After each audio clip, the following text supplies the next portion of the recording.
I knew my family didn't really see me, but nothing prepared me for what my mother said that night. She leaned back in her chair, eyes cold, and told me, "Don't expect anything from us." My brother actually smiled like he'd been waiting to watch me break. I didn't. I stayed completely still even as the room tightened around me. Something in the silence felt different, like someone else had finally heard enough. And just when Mom thought she'd won a chair scraped behind her slow deliberate, that was the moment everything shifted, though none of them realized it yet. My name is Rebecca, and for most of my life I thought staying quiet was the safest way to survive my own family. I grew up in a small house in Seattle where the walls were thin, the expectations were heavy, and the affection felt rationed. Mom used to say she treated us equally, but even as a kid, I could see the tilt in the scales. My brother Daniel got the bigger slices of cake, the newer shoes, the louder praise. I got what was left after the dust settled. I learned early not to ask for much. When Daniel wanted something, a school trip, a new jacket, Mom made it happen no matter the cost. When I needed help with college applications or a ride to my part-time job, the answer was usually, "You're old enough to figure it out." So I did. I worked late shifts, saved every dollar, and told myself that independence was a badge of honor, not a sentence. Grandpa was the single exception. He was steady, patient, and never made me feel like loving me was a chore. His place always smelled like pine and old books, and every time I visited, he'd smile and say, "You look tired, sweetheart. Sit. Tell me everything." I didn't tell him everything, of course, but he listened to the pieces I was brave enough to share. As I got older, the favoritism didn't fade. It sharpened. Mom spoke about Daniel like he was the sun we all orbited. She covered his unpaid bills, co-signed. His leases, bought him out of problems he created. I kept my distance working in office administration downtown, keeping my head down, living small because I never wanted to need anything from them. But the imbalance grew impossible to ignore. Little comments piled up, jokes about how Daniel was the one who'd carry the family name, hints that I should step aside when decisions were made. Even during holidays, I felt like furniture present, useful but unnoticed. Still, I kept showing up. That's what you do when you hope a family might one day choose you back. When Grandpa invited us all to a winter dinner at Mom's house, I thought it was just another holiday gathering. He'd been tired lately, moving slower, relying on me more for doctor visits and errands. I assumed he just wanted us all in one place to feel close again. But when I walked into the dining room that evening, something in the air felt heavy, like everyone already knew a script I hadn't been handed. I just didn't realize the lines they were about to deliver would change everything. By the time dinner started, the tension in the room felt thick enough to chew. Mom moved around the table with the confidence of someone who believed she already owned the night. Daniel lounged back in his chair, scrolling on his phone, barely acknowledging anyone. Grandpa sat quietly at the end of the table, hands folded, eyes sharper than they looked a moment earlier. I took my seat near him, the only place that ever felt remotely safe. Small talk died quickly. Mom brought out the food set, the dishes down a little too forcefully, then cleared her throat like she was preparing for a speech she'd rehearsed. I felt my stomach tighten. She had that expression, the one she wore before delivering a decision she expected everyone else to accept without question. So she began picking up her glass. "I think it's time we talk about the future of this family." Daniel straightened up, suddenly interested. Grandpa didn't move. I stayed quiet. Mom launched into a long explanation about responsibility and keeping things in order, words she liked to use when she really meant control. She talked about the house finances, long-term decisions, all while Daniel nodded like a politician, pretending to understand a bill he didn't read. Then she looked directly at me. "Rebecca," she said, sounding almost bored, "we've agreed that your brother will take care of everything moving forward." I blinked. Everything I repeated, keeping my voice even. She shrugged. "He's the more stable one, more committed to the family. So yes." Daniel smirked, the corner of his mouth lifting like a kid who'd just been handed someone else's birthday present. I felt the humiliation burn low in my chest, but I kept my expression still. He liked when I reacted. Mom liked it even more. I folded my hands on the table. "And me?" I asked, even though I already knew the answer. Mom didn't hesitate. Don't expect anything from us. Just like that. Cold, final, delivered with the same tone someone might use to say, pass the salt. It was the kind of sentence that didn't echo, it stabbed. The room went painfully quiet. Daniel leaned back, satisfied.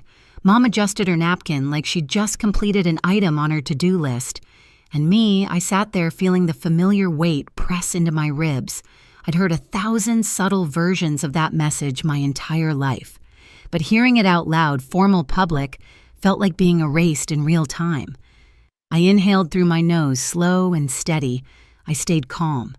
Calm in a way that didn't feel like defeat anymore. Calm like clarity. Calm like something in me finally clicking into place. I glanced at Grandpa, expecting sympathy. What I saw instead was something else entirely. Recognition, focus, and a quiet, simmering disappointment not directed at me. He shifted in his seat just slightly, but enough for me to realize he wasn't going to let this slide. And without knowing it, Mom had just crossed the one line that would cost her everything. The rest of the dinner went on like nothing had happened, at least for them. Mom kept talking about Daniel's plans. Daniel kept bragging about things he hadn't achieved, and I sat there letting their voices melt into meaningless noise. But underneath that stillness, something in me was shifting quietly, steadily, like the slow crack of ice in deep water. When I excused myself to help clear the dishes, Mom followed me into the kitchen. She didn't come to apologize. She came to reinforce her decision. "You're not upset, are you?" she asked, slicing into the question with false concern. "I mean, you're independent. You always take care of yourself." There it was again, that same twisted praise that meant, "You don't matter as much." I dried my hands on a towel. "I heard what you said." She looked relieved, as if I had finally accepted my place. "Good, it's better for everyone this way." Everyone. Meaning her, meaning Daniel. Never me. Behind her, Daniel leaned in the doorway, arms crossed, watching like a spectator at a show he thought already had its ending. "It's not personal, Rebecca," he said. "It's just obvious. You don't need anything." I met his eyes for the first time that night. "Maybe I don't," I said softly. He frowned, confused by my lack of fight. Mom waved her hand dismissively and headed back toward the dining room. "Let's finish dessert," she said. "Dad wants to talk before he leaves." Grandpa, the only name in this house that didn't make my shoulders tense.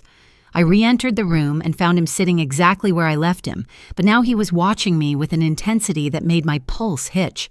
It wasn't pity. It wasn't shock.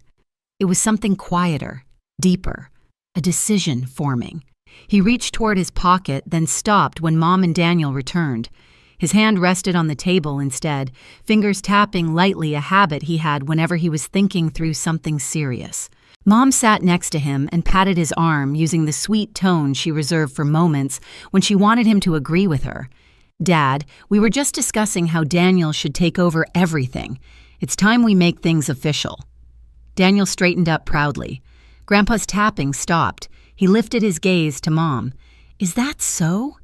She didn't notice the shift in his voice. She kept smiling. "Yes, Rebecca understands. She knows she doesn't need anything from us." My breath caught. So did the tapping. Grandpa drew in a slow breath, eyes darkening, not with age, but with realization. I felt the room tilt almost imperceptibly. Something was coming, something neither Mom nor Daniel saw in the distance. As the conversation moved on, I saw Grandpa's hand drift subtly back toward his pocket, toward the envelope he'd almost pulled out earlier. His jaw tightened. His shoulders straightened. And for the first time that evening, Mom's confidence flickered just barely, like a candle catching a draft. She didn't know it, but the ground beneath her was already starting to split, and all she had done was give him one more reason to let it. Grandpa didn't speak right away. He just sat there, eyes fixed on Mom in a way that made the room feel smaller, tighter. The tapping from earlier had stopped, completely replaced by a stillness that felt heavier than any raised voice could have been. I knew that stillness. It was the same one he carried at the hospital when a doctor was about to deliver hard news. It meant he was done listening. Mom didn't notice.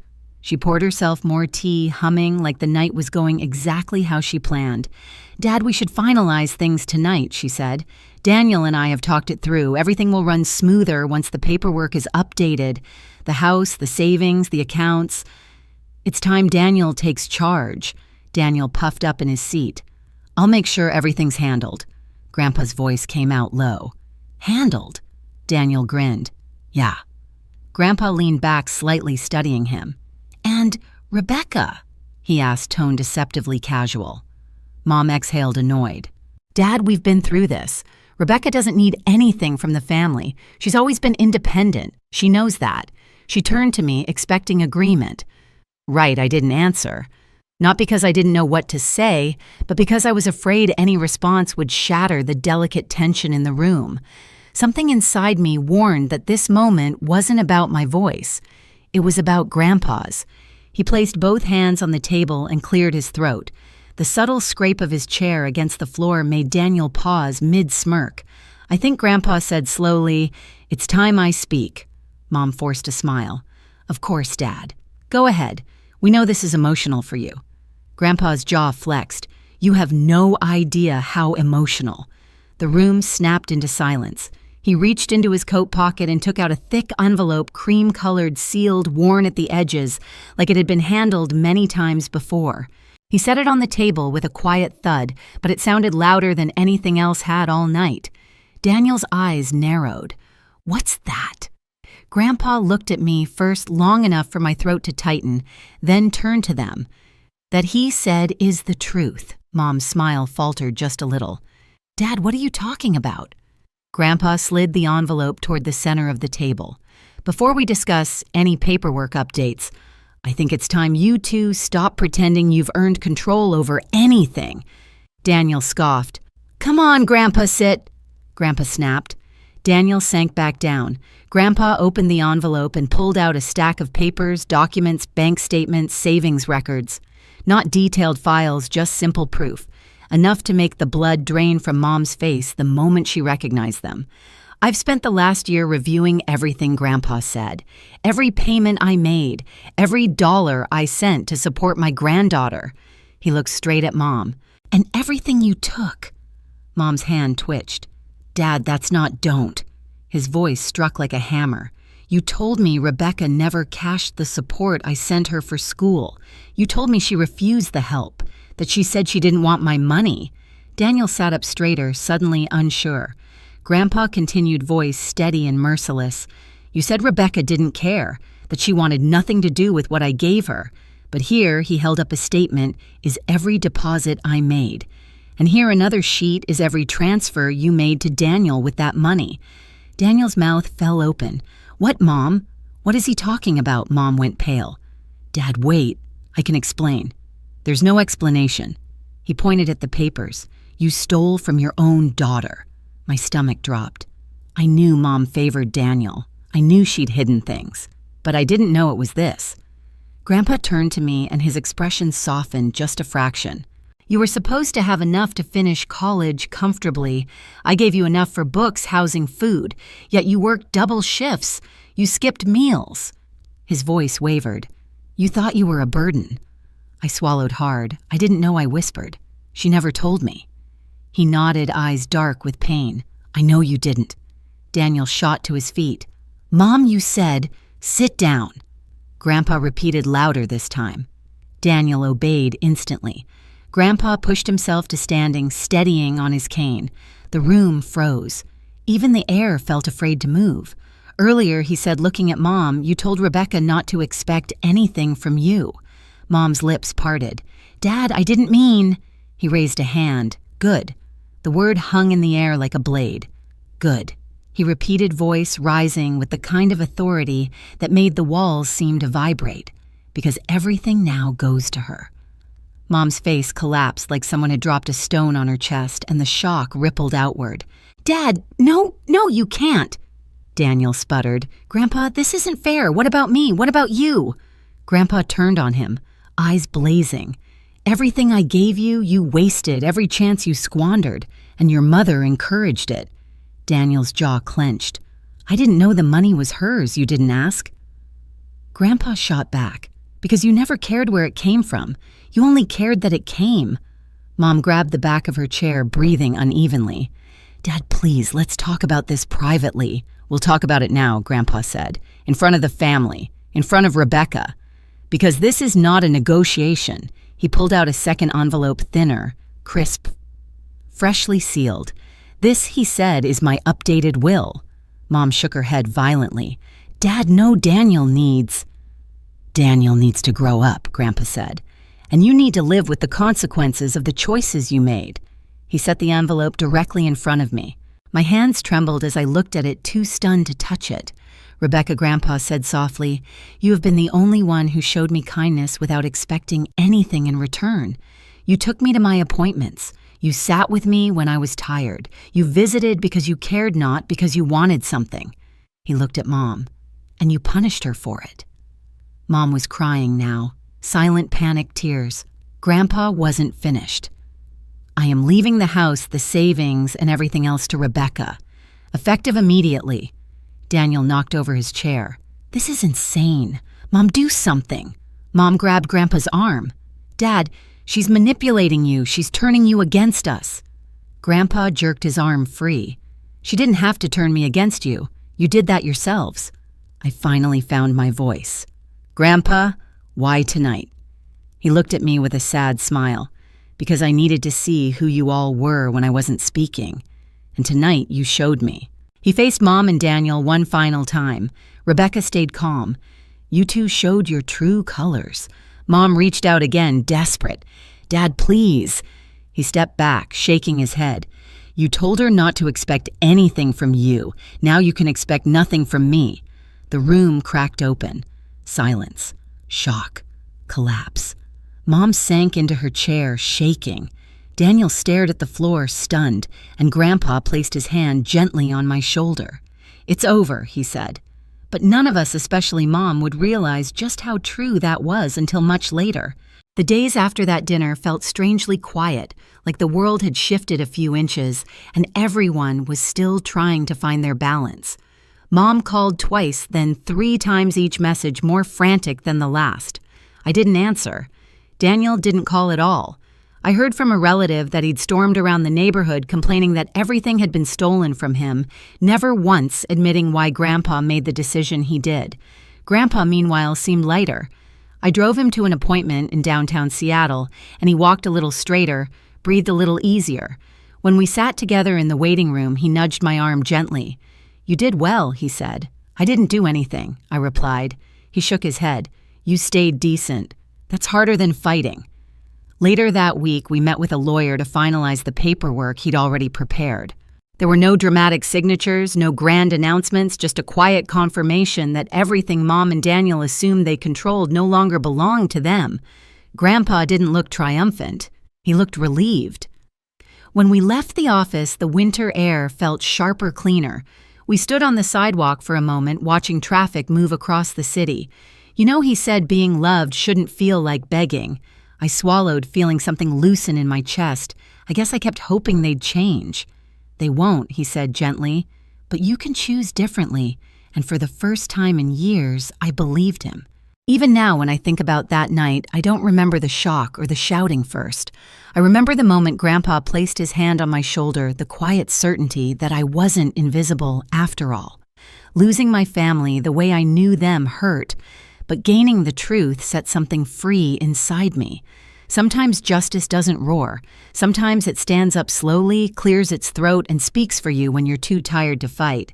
If this story resonates with you, share your thoughts below and hit subscribe so you don't miss the next one. You're not alone.